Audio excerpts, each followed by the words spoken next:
To be honest मुझे भी नहीं पता कि इसका ऑप्शन क्या होना चाहिए, that what is the default printing option in Excel, default settings में क्या ऑप्शन है। अक्सर व्हाट डू यू थिंक?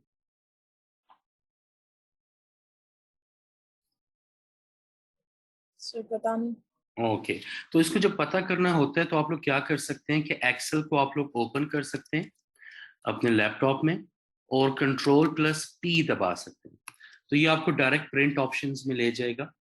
या आप लोग फाइल में जाके यहाँ पर प्रिंट का ऑप्शन होता है, फाइल में, फाइल मेन्यू में जाके प्रिंट का ऑप्शन, वहां से भी जाके आप इसको चेक कर सकते हैं।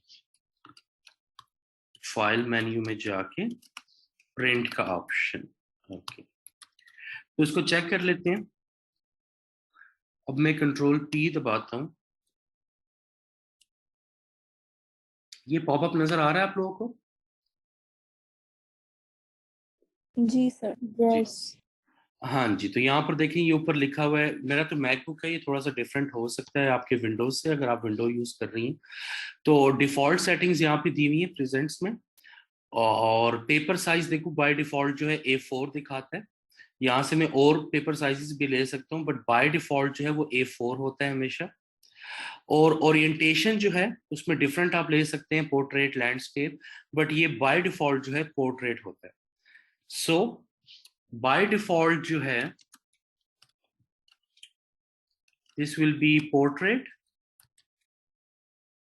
And paper size A4। Paper size A4 वो नॉर्मल पेपर का साइज होता है जो आपको प्रिंटिंग के लिए यूज करते हैं। ओके, सो कौन सा ऑप्शन ठीक है मुंतहा? सर तो विथ ग्रिड लाइन से विदाउट? हमेशा विदाउट ग्रिड लाइंस प्रिंट होती हैं। ये जो ग्रिड लाइंस होती है ना, ये एक्सेल में ही आपको दिखती हैं। जब आप प्रिंट आउट करेंगे ना तो आपको ये पिक्चर प्रिंट होगी, ये कलर प्रिंट होगा अगर आपका कलर प्रिंटर है, और ये जो टेक्स्ट लिखा हुआ है ये प्रिंट होगा। ग्रिड लाइंस जो ये वाली है ना, ये प्रिंट नहीं होंगी। अगर मैं चाहता हूँ कि ग्रिड लाइंस भी हो तो फिर मैं यहाँ से टेबल्स में जाके यहाँ पर ये बॉर्डर्स को मैं चूज करूंगा। फॉर एग्जाम्पल ये ऑल बॉर्डर्स मैंने चूज कर लिया। जब इस तरह से आएगा तो वो फिर आपका अपेयर होगा। लेकिन अगर आपने बॉर्डर्स चूज नहीं किए तो विदाउट ग्रिड लाइंस हमेशा आएगा। तो कौन सा ऑप्शन ठीक है? सी। सी। तो सी ऑप्शन जो है ये ठीक है। इसको आप फिर भी प्रिंट आउट करके देख सकते हैं कि ए साइज पेपर साइज कौन सा होता है। एक पेपर को प्रिंट आउट कर लें, आपको सारा अंदाजा हो जाएगा। Both of you are clear with this? Yes जी। ओके, नेक्स्ट है question 160। What type of error message does Excel give when you place an invalid argument in a function? So मुंतहा क्या ख्याल है, क्या ऑप्शन हो सकता है? सर इनवैलिड आर्ग्यूमेंट तो जाहिर बात है कोई उसने टेक्स्ट लिखा होगा। इनवैलिड आर्गुमेंट, बेसिक आर्गुमेंट्स क्या होते हैं? आर्गुमेंट्स आपके फॉर्मूलाज होते हैं, ठीक है। अब जब भी एक्सेल में आप फॉर्मूला देते हैं तो एक्सेल आपका टेक्स्ट प्रोसेस करने में अच्छा नहीं होता, बल्कि एक्सेल की जो एक्सपर्टीज होती हैं ये होती है नंबर्स को प्रोसेस करने में, ठीक है। तो अब क्या ख्याल है कौन सा होना चाहिए, कौन सा एरर आएगा? सर मेरे ख्याल में ये वैल्यू था। वैल्यू था, ओके। एंड अक्सा? जी sir value. Value, value basically नहीं आएगा। ये एरर हमने शायद देखा भी नहीं था जब हम पढ़ रहे थे। यहाँ पे ये एरर आएगा नंबर का, कि जब भी आप कोई वैल्यू, कोई आर्गुमेंट, कोई लॉजिकल इनवैलिड आर्गुमेंट देते हैं और आर्गुमेंट को एक्सेल प्रोसेस नहीं कर पाता, तो वो ये वाला एरर देता है। इसकी मैं एग्जांपल आपको देता हूँ। फॉर एग्जाम्पल स्क्वेयर रूट्स, अगर हम स्क्वेयर रूट्स लेना चाहते हैं, लेट्स सपोज 0 का, 1 का, 2 का, 3 का, -5 का, -4 का, 3 का, एंड सो ऑन। तो 2 का स्क्वेयर रूट क्या होता है अक्सर? 4। 4। एंड 3 का 6 एंड सो ऑन। और मुंतहा -4 का स्क्वायर रूट क्या होगा? जो होगा माइनस में। जो होगा माइनस नहीं होगा। माइनस में होगा। माइनस में होगा। बेसिकली माइनस वैल्यूज के स्क्वायर रूट नहीं निकलते, जीरो या पॉजिटिव वैल्यूज के निकलते हैं। अब मुझे नहीं पता इनके स्क्वायर रूट्स क्या होंगे, फॉर्मूला लगा लेते हैं स्क्वायर रूट का। ये स्क्वायर रूट का फॉर्मूला आपके कोर्स में नहीं है, लेकिन मैं फिर जस्ट फॉर एन एग्जांपल आपको दिखा रहा हूँ यहाँ पे। तो is equal to square root open bracket, यहाँ पर ये सेल आपने सेलेक्ट कर लेना है, क्लोज ब्रैकेट, तो ये एंटर आप दबाएंगे तो ये आपका स्क्वायर रूट आ जाएगा। जीरो का स्क्वायर रूट जो है वो जीरो ही होता है। अब ये ब्लैक क्रॉस में ले आऊंगा कोने में, और ये फॉर्मूला को मैं नीचे तक ले जाऊंगा कि सब वैल्यूज पे लग जाए। अब जब ये सब वैल्यूज पे लगा है तो इसने 1 का भी निकाला, 2 का भी निकाला, 3 का भी निकाला, ये वाला 3 है इसका भी कैलकुलेट किया, इसको हम 7 कर लेते हैं, और ये स्क्वायर रूट है सो 2.6। लेकिन जो 5 एंड -5 एंड -4 है, इसका स्क्वायर रूट उसने कैलकुलेट नहीं किया। यहाँ पर उसने एरर दे दिया, क्योंकि -5 जो है वो एक उसका स्क्वायर रूट निकलना पॉसिबल ही नहीं है, माइनस वैल्यूज का कभी स्क्वायर रूट नहीं निकलता। तो जब भी इनवैलिड आर्गुमेंट आप एक्सेल को देते हैं जो वो उसको एक्सेप्ट नहीं कर सकता, सो इन दैट केस वो आपको ये वाला एरर देगा। Clear with this thing?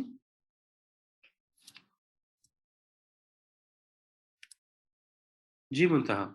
Ji sir. Okay, इसके बाद नेक्स्ट क्वेश्चन है,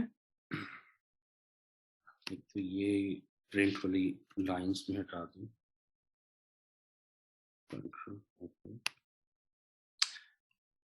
Question 171. If cell B3 contains the value of 10.567, ये वैल्यू है एक सेल में, एंड सेल B4 उसका जो नेक्स्ट सेल है, cell B4 contains the formula, और ये फॉर्मूला वहां पे दिया हुआ है, the value contained in cell B4 would be what? A, B, C, D. मुंतहा क्या ख्याल है? सर क्वेश्चन का मतलब ही समझ नहीं आ रहा। राउंड, ये राउंड का फॉर्मूला दिया हुआ है। राउंडिंग हम क्यों करते हैं? पता नहीं। Okay, and Aqsa?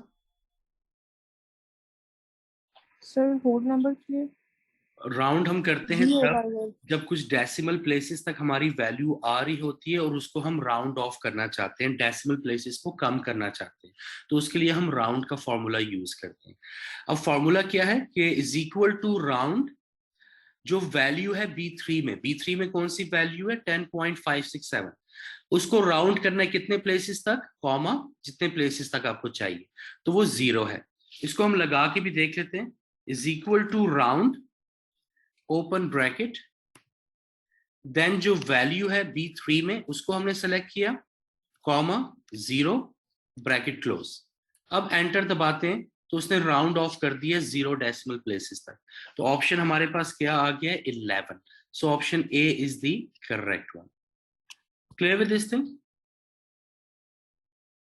अच्छा, इसने 0, ठीक है जी, फॉर्मूला आपको बताया हुआ है कि इस B4 में आप ये फॉर्मूला लगा रहे हैं B3 की वैल्यू को लेके, जब आप उसको राउंड करेंगे तो क्या वैल्यू आएगी? तो वैल्यू आएगी 11। मुंतहा क्लियर है? Yes sir. अक्सा? सर वहाँ तो हमारे पास ये एक्सेल नहीं होगा, फिर हम क्या करेंगे? तो यही आपने प्रैक्टिस करनी है ना, कि जब आपने देख लिया कि राउंड का फॉर्मूला क्या है, is equal to round bracket open B3 में जो वैल्यू है वो वाला सेल है, कॉमा अगर यहाँ 1 लिखा है तो 1 डेसिमल प्लेस होगा, 2 लिखा है तो 2 डेसिमल प्लेस होगा, 0 होगा तो 0 डेसिमल प्लेस होगा। तो अब आपने इसको 0 डेसिमल प्लेस पे जब आप लेके जाओगे तो ये आपको देख के भी पता चल रहा है, वहां आपके पास ठीक बात है कि एक्सेल नहीं होगा, तो आपने इसको 0 डेसिमल प्लेसेस तक खुद से राउंड करना है। सो 10.567, जब इसको आप राउंड ऑफ करोगे तो ये कैसे होगा, क्या रूल्स हम अप्लाई करेंगे इस पे अक्सर? सर 7 6 में प्लस होगा, 6 पे 5 में प्लस होगा। जब भी 10 पॉइंट, अब यहाँ पर वैल्यू क्या है? 10.5 है, उसको आप अपवर्ड भी राउंड कर सकते हो, डाउनवर्ड भी कर सकते हो, लेकिन अगर 5 6 है तो 6 जो है वो 5 से ऊपर है, तो ऑब्वियसली इसमें एक ऐड हो जाएगा, तो वैल्यू आपकी बन जाएगी 10.6। जब 10.6 है, ये वैल्यू जो है 5 से ऊपर है, तो ऑब्वियसली जब आप 0 पे इसको लेके आओगे 0 डेसिमल प्लेसेस पे, तो ये 11 ही आएगा। क्लियर तो विद इसमें कहाँ उसने बोला है कि 0 राउंड? इसने ये बोला है कि फॉर्मूला लगा हुआ है is equal to round B3 to 0 decimal places. अब 0 डेसिमल प्लेसेस तक इस वैल्यू को आपने राउंड करना है। अब अपना मैथ्स आप स्कूल वाला यूज करें कि इसको आप राउंड करेंगे 0 डेसिमल प्लेसेस पे तो क्या वैल्यू आएगी? जी मुंतहा। सर 11 ही आएगी। 11 ही आएगी। अब ये देखो ये 3 डेसिमल प्लेसेस तक है ना, अगर 2 तक करना है तो फिर क्या वैल्यू आएगी? 2 डेसिमल प्लेसेस पे वैल्यू आएगी 10.567 नहीं 5657 57। Very good. 1 डेसिमल प्लेस तक करनी है तो 10 पॉइंट मुंतहा 10.6 10.6।